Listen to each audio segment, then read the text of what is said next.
Samajwadi party से जुड़े हुए मित्रों से कहना चाहता हूं, भारत की विरासत पर आप गौरव की अनुभूति नहीं करते? कम से कम जिनके नाम पे आप राजनीति करते हैं उनके विचारों को ही मान लेते। डॉक्टर राम मनोहर लोहिया ने इस बात को कहा था कि भारत की एकात्मता के 3 आधार हैं,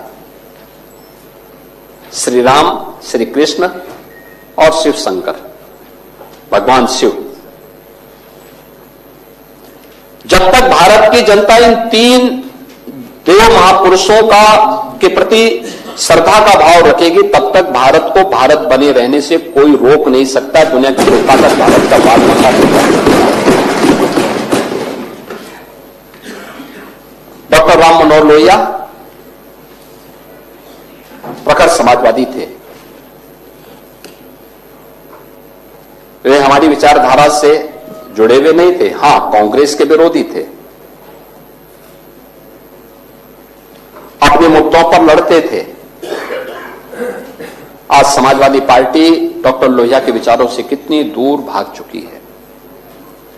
आज राम को, कृष्ण को, शिव की परंपरा को, भारत की विरासत को कोसना यह समाजवादी पार्टी का मानो जीवन का उद्देश्य हो गया।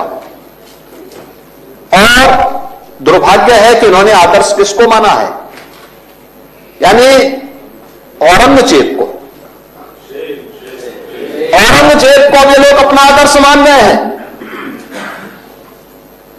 औरंगजेब का पिता शाहजहां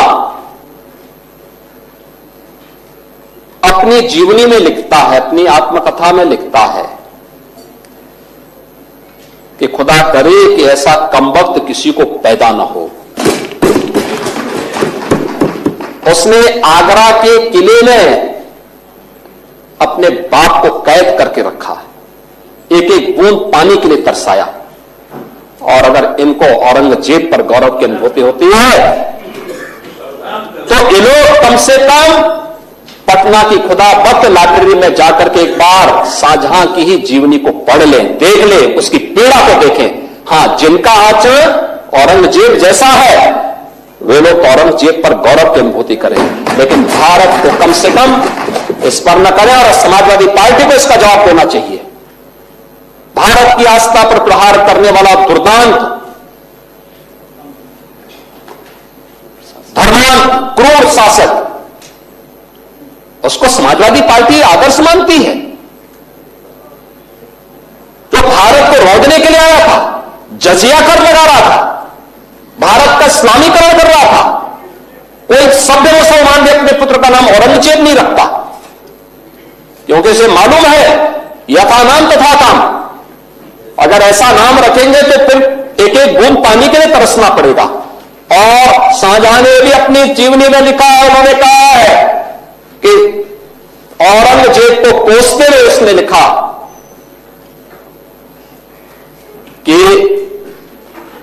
तुमसे अच्छा तो यह हिंदू है जो जीते जी तो अपने बुजुर्ग मां बाप की सेवा करता है, मरने के बाद श्राद्ध तर्पण के माध्यम से वर्ष में एक बार उन्हें जल देता है। तुम तो मुझे एक एक बूंद पानी के लिए तरसा दिए हो। अब समाजवादी पार्टी यह तय करे, ये पटना की खुदा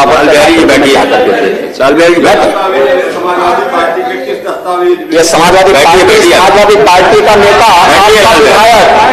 आपका विधायक घोषणा करो ना, उस कमबख्त को निकालो पार्टी से और उसको एक बार यूपी भेज दीजिए, बाकी उपचार हम अपने आप करवा लेंगे। जो व्यक्ति छत्रपति शिवाजी महाराज की परंपरा पर गौरव की अनुभूति करने की बजाय लज्जा महसूस कर रहा हो और औरंगजेब को अपना नायक मान रहा हो, क्या उसको भारत के अंदर रहने का अधिकार होना चाहिए क्या? और समाजवादी पार्टी को इसका जवाब देना चाहिए। एक तरफ आप कुंभ को कोसते रहे और दूसरी तरफ औरंगजेब जैसे दुष्ट और क्रूर धर्मांत मंदिरों को तोड़ने वाले व्यक्ति को, भारत की आस्था को निर्बलता के साथ रौंदने का कार्य करने वाले व्यक्ति को महिमामंडन करते हो। आखिर कौन सी नस ऐसी आपकी दबी हुई है कि आप लोग अपने उस व्यक्ति पर, उस विधायक पर नियंत्रण नहीं कर पा रहे हैं? और इसीलिए मैं कहना चाहता हूं कि व्यक्ति के विचार अलग हो सकते हैं, मानव खंडन क्यों नहीं समाजवादी पार्टी समाजवादी पार्टी खंडन करे इसका। लाल बिहारी सुनिए, समाजवादी पार्टी को समाजवादी पार्टी को इसका खंडन करना चाहिए। समाजवादी पार्टी को इसका खंडन करना चाहिए और समाजवादी पार्टी को इसको बाहर निकाल देना चाहिए,